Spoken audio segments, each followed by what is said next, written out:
میں تمہیں اپنا ساتھی سمجھنے لگا ہوں اب۔ میرے اکثر ساتھی میری طرح ہیں، وہ اتنے مخلص اور بے غرض لوگ ہیں کہ اس جنگ میں جو ان کی نہیں ہے بے لوث میرا ساتھ دے رہے ہیں، لیکن میں ان کی طرح نہیں ہوں، میں تو خود آپ پر بوجھ ہوں۔ اس نے افسردگی سے کہا۔ میں نے حیرت سے اس کی طرف دیکھا۔ تم یہ کیسے کہہ سکتی ہو؟ میرا اندازہ ہے کہ آپ آرام سے بیٹھنے والے آدمی نہیں ہیں۔ اب تک اس قید سے آزاد ہو گئے ہوتے یا کم از کم کوشش ضرور کرتے، لیکن آپ کوشش بھی نہیں کر رہے ہیں، اور اس کی ایک ہی وجہ سمجھ آتی ہے کہ آپ میری وجہ سے صبر کر رہے ہیں۔ ہاں، اس کی ایک وجہ یہ بھی ہے، اس لیے میں تمہیں جلد از جلد یہاں سے نکالنا چاہتا ہوں۔ اللہ مجھے میرے مقصد میں کامیاب کرے۔ بانو رف پیڈ لے کر چلی گئی۔ یہ رف پیڈ خاصا موٹا تھا۔ جو صفحے لکھ لیے جاتے ہیں بانو انہیں واش روم میں جلا کر ان کی راکھ واش بیسن میں بہا دیتی تھی۔ اس کا خیال تھا اگر کاغذ بہایا جائے تو ممکن ہے یہ کہیں آگے جا کر نظروں میں آ جائے، اس لیے جلا کر راکھ بہانا ہی زیادہ مناسب تھا۔ مسلسل لکھ کر بات کرنے سے رف پیڈ آدھے سے بھی کم رہ گیا تھا۔ اوشا ہر دوسرے تیسرے دن چکر لگاتی تھی۔ وہ 2 دن پہلے آخری بار آئی تھی۔ میرا اندازہ تھا کہ وہ آج یا اگلے روز چکر لگاتی، تب میں اس کے ہاتھ یا رقعہ بڑے کنور کو بھجوا سکتا تھا، اگرچہ اس میں رسک تھا۔ ممکن تھا اب بڑے کنور کے حصے کی طرف کسی کو جانے کی اجازت نہ ہو اور راج کنور کے اعتماد کے لوگ ہی اس طرف جا سکتے ہوں۔ اس صورت میں اوشا کی کامیابی کے امکانات بہت کم تھے۔ شام کو اوشا آئی اور بڑے غلط موقع پر آئی۔ میں نے ہلکی پھلکی کسرت کی تھی اور اس میں معمول بانوں سے مقابلہ ہو رہا تھا۔ اس دن وہ بڑے جارحانہ موڈ میں تھی۔ ایک موقع پر میرا پاؤں پھسلا اور میں نیچے گرا تو وہ مجھ پر سوار ہو کر گھونسے برسانے لگی۔ میں اپنا بچاؤ کرا تھا۔ اچانک دروازہ کھلا اور اوشا باسکٹ اٹھائے اندر آئی۔ بانو کو یہ مجھ پر سوار گھونسے برساتے دیکھ کر اس کا منہ کھلا رہ گیا۔ وہ اسے اصل لڑائی سمجھی۔ بانو کو مجھ پر حاوی دیکھ کر اس کا غصہ فطری تھا۔ اس نے باسکٹ ایک طرف پھینکی اور چیخ مار کر جھپٹی۔ بانو کا منہ نیچے تھا اس لیے وہ دیکھ نہ سکی، لیکن میں نے اسے دیکھ لیا تھا۔ اوشا کا منہ کھلا تھا اور اس کے سفید دانت جھلک رہے تھے۔ یہ بڑا خطرناک انداز تھا۔ وہ بانو کو کاٹنے آ رہی تھی۔ میں نے بانو کو دوسری طرف اچھال دیا اور اس دوران میں اس کے 2-3 گھونسے بھی کھائے۔ بانو گری اور اٹھ رہی تھی کہ اوشا رخ بدل کر اس کی طرف لپکی۔ اسے آواز سے روکنے میں رسک تھا۔ اگر وہ نہ سنتی اور بانو کو دانت مار دیتی تو اس کا زہر بانو کو منٹوں میں موت کے گھاٹ اتار دیتا۔ میں نے اوشا کے پیروں پر ٹھوکر ماری۔ وہ لڑکھڑا کر گری، لیکن بانو اس سے زیادہ دور نہیں تھی۔ اس نے بانو کا ہاتھ پکڑ کر کھینچا اور اس پر منہ مارنے کی کوشش کرنے لگی، لیکن میں نے بر وقت اس کی ٹانگ پکڑ کر اسے پیچھے کھینچ لیا۔ ہلکے پھلکے بدن سے قطع نظر اس کا وزن خاصا تھا، کیونکہ مجھے پورا زور لگا کر کھینچنے پڑا تھا۔ دوسری طرف بانو نے اس سے ہاتھ چھڑا لیا تھا۔ اوشا نے پھر کوشش کی، لیکن وہ بانو کا ہاتھ نہیں پکڑ سکی۔ اسے پیچھے سے کھینچ کر میں نے اٹھتے ہوئے اس کی کمر گھٹنے سے دبائی۔ وہ تڑپی۔ چھوڑ مجھے، مارے گا کیا؟ یہ کیا کر رہی تھی؟ میں نے برہمی سے کہا اور بانو کو وہاں سے جانے کا اشارہ کیا۔ وہ جانا نہیں چاہتی تھی، لیکن بادلیں ناخواستہ چلی گئی۔ اوشا جو اب تک تڑپ اور اینٹ رہی تھی اس کے جاتے ڈھیلی پڑ گئی۔ میں نے اسے چھوڑ دیا۔ وہ اٹھ گئی اور ہانپتے ہوئے بولی، میں اسے مار ڈالوں گی۔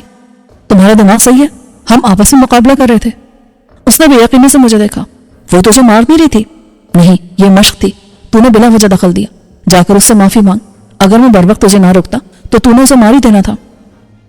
معافی تو مانگ لوں گی رے، پر یہ کیسا مقابلہ تھا؟ وہ تو لگا تجھے جان سے مار رہی تھی۔ مقابلے میں ایسا ہی ہوتا ہے۔ دیکھو، ہم دونوں نے دستانے اور ہیلمٹ پہن رکھے ہیں۔ اس بار وہ شرمندہ ہو گئی۔ تب تو مجھ سے بڑی غلطی ہوئی رے، اب میں کیا کروں؟ اس سے معافی مانگ لو، بات ختم ہو جائے گی۔ میں اسے بانو کے کمرے میں لایا۔ میں اسے اکیلے بھیجنے کا خطرہ مول نہیں لینا چاہتا تھا۔ ممکن ہے بانو غصے میں سے کچھ کہہ دیتی اور وہ پھر بفر جاتی۔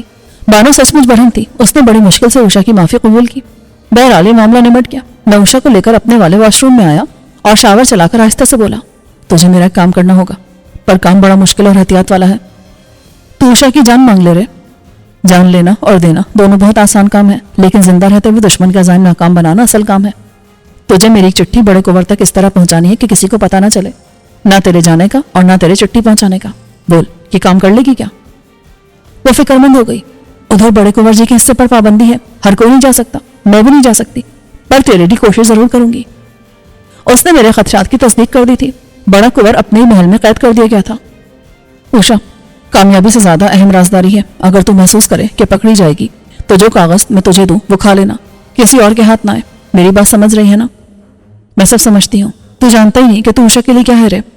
میں جانتا ہوں اور تمہارے جذبے کی قدر کرتا ہوں، لیکن ابھی میں زندہ رہنا چاہتا ہوں۔ وہ سمجھ گئی، بھگوان نے بھی کیا انیائے کیا ہے میرے ساتھ۔ میں نے اللہ کا شکر ادا کیا کہ اس کے ساتھ جو ہوا بالکل ٹھیک تھا، ورنہ وہ میرے لیے مسلسل خطرے کی گھنٹی بنی رہتی۔ میں اسے کمرے میں لایا اور صوفے کی گدی میں دبا کاغذ نکال کر اسے دیا جو تعویذ کی طرح لپٹا ہوا تھا۔ اس نے کاغذ لے کر اسے اپنے نہ ہونے کے برابر بلاؤز کی گریبان میں غائب کر دیا، پھر مسکرا کر مجھے دیکھا۔ ایسے کیا دیکھتا ہے؟ تجھ سے کچھ چھپا نہیں ہے۔ میں نے موضوع بدلنا مناسب سمجھا۔ میری چیزیں لائی ہو؟ اس نے گری ہوئی باسکٹ اٹھائی، اس میں سے بانو کے لیے کچھ لائی چیزیں نکالی تو میں نے اسے ٹوکا، ایسے نہیں، سب پہلے کی طرح رکھو اور پہلے بانو کو دے کر آؤ، پھر مجھے میری چیزیں دینا۔ اس نے مجھے گھور کر دیکھا. تو اس کا کوئی زیادہ خیال نہیں رکھتا؟ ہاں، کیونکہ وہ یہاں میری ذمہ داری ہے. تم اسے کسی اور معنوں میں مت لو، وہ خود بھی ایسی لڑکی نہیں ہے. اس کا اور میرا تعلق مرد عورت والا نہیں ہے. اچھا، اس نے بے دلی سے کہا اور باسکٹ اٹھا کر بانو کے کمرے کی طرف چلی گئی. اگر اس وقت یہاں کوئی مائک پر کان لگا بیٹھا ہوتا تو اسے یہاں ہونے والے ہنگامے کی سنگن مل گئی ہوگی. بہرحال اس سے اتنا فرق نہیں پڑتا تھا، کیونکہ راج اینڈ کمپنی اتنا تو جانتی تھی کہ بانو بھی ورزش کرتی ہے اور مجھ سے لڑائی کی تربیت بھی حاصل کر رہی تھی. لیکن وہ اس کے مقاصد سے لائل تھے اور میں انہیں زیادہ سے زیادہ لائل رکھنا چاہتا تھا. اوشا چند منٹ بعد واپس آئی اور میرا سامان نکال کر میز پر رکھا اور لہراتی بل کھاتی چلی گئی. اس کے جاتے ہی بانو آ گئی. اس نے کپڑے تبدیل کر لیے تھے. اب اس نے مستقل ٹراؤزرز اور شرٹ یا کرتا پہننا شروع کر دیا تھا. توقع کے مطابق اس کا مزاج برہم تھا. شہباز صاحب، میں اب اسے مزید برداشت نہیں کر سکتی. وہ نہ جانے کیا سمجھتی ہے اور بلا وجہ میرے پیچھے پڑی ہے. وہ نادان ہے اور تم سمجھدار ہو، اس لیے اس کی سطح پر مت آؤ. وہ جو سمجھتی ہے سمجھنے دو. اس سے تمہیں اور مجھے کوئی فرق نہیں پڑتا. ٹھیک کہہ رہے ہم، لیکن اگر وہ کامیاب ہو جاتی اور مجھے کاٹ لیتی تو اب تک میں مر چکی ہوتی. وہ جذباتی ہو گئی تھی، لیکن میں نے اس کو سمجھا دیا ہے. اب وہ محتاط رہے گی. میں نے اسے اشارے سے منع کیا کہ اب وہ اس موضوع پر مزید بات نہ کرے. اس نے سر ہلایا اور بولی، ٹھیک ہے، ویسے وہ بری لڑکی نہیں ہے. ٹھیک کہا تم نے، اصل میں وہ ماحول برا ہے جس میں وہ رہی ہے. بہرحال وہ ہمارا مسئلہ نہیں ہے. بانو نے سر ہلایا اور دروازے کی طرف اشارہ کیا. آئندہ سے اندر سے بند رکھیے گا. تم فکر مت کرو، میں خیال رکھوں گا. اوشا کی بات سے تصدیق ہو گئی تھی کہ بڑے کنور کے خلاف سازش کا جال مضبوط ہو رہا تھا. اسے مجھ سے بے خبر کر دیا گیا تھا اور اس بے خبری میں اس کا معتمد خاص منشی بھی شامل تھا. جیسے جیسے میں غور کر رہا تھا، اگر بڑا کنور مارا جاتا یا بے بس کر دیا جاتا تو اس کے فوری بعد میرا نمبر آتا. جیسے جیسے میں غور کر رہا تھا، میری پریشانی بڑھتی جا رہی تھی. راج کنور کی اصل کامیابی بڑے کنور کو راستے سے ہٹانا تھا، لیکن وہ اس کامیابی کا جشن مجھے قتل اور بانو کو بے آبرو کر کے مناتا. اس سے پہلے کہ وہ اپنی سازش میں کامیاب ہوتا، میرا بڑے کنور سے رابطہ لازمی تھا. میری ہر کوشش ناکام ہو گئی تھی. اب آخری امید اوشا سے باقی رہ گئی تھی. میں نے بانو کو اشارہ کیا کہ وہ رف پیڈ اور پینسل لائے. وہ جلدی سے لے آئی. میں نے لکھ کر اسے اپنے خدشات سے آگاہ کیا. وہ بھی پریشان ہو گئی. اب ہم کیا کر سکتے ہیں؟ تیار رہو، کسی بھی وقت مشکل آ سکتی ہے. ذہنی اور جسمانی طور پر نمٹنے کے لیے ریڈی رہو. لیکن ہم خالی ہاتھ کیا کر سکتے ہیں؟ بانو کے پاس اس کے جوڑے والی سلاخ تھی. وہ اسے مہلک ہتھیار کے طور پر استعمال کر سکتی تھی، لیکن اس کے لیے دشمن کا غافل اور نزدیک ہونا لازمی تھا. ہمیں اس سے بہتر ہتھیاروں کی ضرورت تھی. مجھے کمرے میں موجود ورزش کی مشینوں کا خیال آیا. اس میں راڈز، تاریں اور رسیاں تھیں. میں نے ایک مشین سے 2 عدد راڈز نکال لی. یہ 2 فٹ لمبی اور تقریباً 3 کلو گرام وزنی ٹھوس اسٹیل پائپ سے بنی تھی. نزدیک سے حملے یا دفاع کے لیے بہترین ہتھیار ثابت ہوتا، لیکن آتشی ہتھیاروں کے سامنے بیکار تھا. میں نے راڈز مشین سے یوں لگا دیے کہ ضرورت پڑنے پر انہیں فوری نکالا جا سکتا. وزن کھینچنے والی مشین میں بہت مضبوط نائلون کی رسیاں تھیں، مگر اتنی مضبوط گرہ کے ساتھ بندھی تھی کہ انہیں صرف کاٹ کر نکالا جا سکتا تھا اور ہمارے پاس کاٹنے کے لیے کچھ نہ تھا. اس موقع پر بانو کے پاس موجود لائٹر کام آیا. اس سے جلا کر رسی مشین سے الگ کر لی گئی. رسی مشین کے پیچھے تھی، اس لیے جب تک کوئی مشین استعمال کرنے کی کوشش نہ کرتا اسے پتہ ہی نہ چلتا کہ رسی ہے یا نہیں. گلا گھوٹنے کے لیے رسی ہاتھوں سے کہیں زیادہ مؤثر ثابت ہوتی ہے. رسی کے 2 ٹکڑے کر کے ان کے سروں پر موٹی گرہ لگا کر میں نے بانو کو طریقہ سمجھایا کہ کس طرح شکار کے گلے میں رسی ڈال کر اسے کھینچنا ہوگا جس سے وہ بے بس ہو جائے اور زیادہ مزاحمت نہ کر سکے. رات سونے سے پہلے ہم نے راڈ سے حملے کی مشق کی. اصل میں مشق بانو نے کی. میں نے اسے متوارر وار کرنا سکھایا جس میں فریق کو سنبھلنے کا موقع نہ ملے. بانو نے پوچھا، اگر فرض کریں یہ ہمیں الگ کر دیں، مجھے آپ کی مدد حاصل نہ ہو تو اس صورت میں کیا کروں؟ جس وقت یہ تمہیں قابو کر کے الگ کر رہے ہوں اس وقت مزاحمت مت کرنا، کیونکہ وہ پوری طرح ہوشیار اور تعداد میں زیادہ پھر مسلح بھی ہوں گے. جب کوئی اکیلے تمہارے پاس آئے تب تم اس پر قابو پا سکو گی. تمہیں پستول یا اس جیسا کوئی ہتھیار حاصل کرنا ہوگا. مجھے چلانا نہیں آتا. بہت آسان ہے، اور اسے درست طریقے سے پکڑنا تو آتا ہی ہوگا نا. اس کے بعد کام ایزی ہو جائے گا. تم اگر راج کنور کو ارغمال بنا لو تو اس سے اپنی بات منوا سکتی ہو، لیکن اس کے لیے ضروری ہے کہ موقع ملنے پر تم اسے قتل کرنے کے بجائے ناکارہ کر دو. کامیابی کی صورت میں تم مجھے بلواؤ گی اور اس کے بعد ہم مل کر طے کریں گے کہ اب کیا کرنا ہے. اس کا چہرہ چمک اٹھا. آپ ٹھیک کہہ رہے ہیں، یہاں سے نکلنے کا ایک ہی طریقہ ہے. اچھا ہوا جو میں نے آپ سے بات کر لی. اب واضح ہے کہ ہنگامی صورتحال میں مجھے کیا کرنا ہے. ممکن ہے راج کنور ہاتھ نہ آئے تو صورت میں تم کسی اور کو قابو کر سکتی ہو، لیکن رامن سے الجھنے سے گریز کرنا. مجھے وہ خطرناک اور ماہر آدمی لگتا ہے. الٹا وہ تم پر قابو پا لے گا اور پلان ناکام ہو جائے گا. ٹھیک ہے، میں آپ کی ہدایت پر عمل کرنے کی پوری کوشش کروں گی. سوتے وقت ہتھیار اپنے پاس رکھنا. جوڑے کی سلاخ اور چھوٹی سی رسی تم اپنے لباس میں چھپا سکتی ہو. یہ ساری گفتگو اس پہ معمول لکھ کر کی جا رہی تھی. مجھے خدشہ تھا کہ پہلے کی طرح ہمیں کھانے میں نیند کی دوا دی جائے گی، اس لیے ہم یہ کرتے تھے کہ پہلے بانو کھانا کھاتی اور اس کے آدھے گھنٹے بعد میں کھاتا. جب مجھے اطمینان ہو جاتا کہ کھانے میں کوئی خواب آور شے شامل نہیں ہے، خاص طور سے رات کے کھانے میں احتیاط کرتے تھے، میں نے بانو سے کہہ رکھا تھا کہ اگر وہ محسوس کرے کہ کھانے کے بعد اسے خلاف معمول غنودگی محسوس ہو رہی ہے تو وہ قے کر کے پیٹ خالی کر لے۔ یہ ساری احتیاطیں اس لیے کی جا رہی تھی کہ ہم بے خبری میں ان لوگوں کی ہتھے نہ چڑھ جائیں، بلکہ یہ ہمارے لیے ایک چانس بھی تھا۔ اگر ہمیں کھانے میں خواب آور دوا دی جاتی اور ہم اسے ناکام بنا دیتے تو راج کنور اینڈ پارٹی کو قابو کر سکتے تھے۔ راج کنور اصل آدمی تھا، وہ ہمارے ہاتھ آ جاتا تو ہم اس کے آدمیوں سے کچھ بھی منوا سکتے تھے۔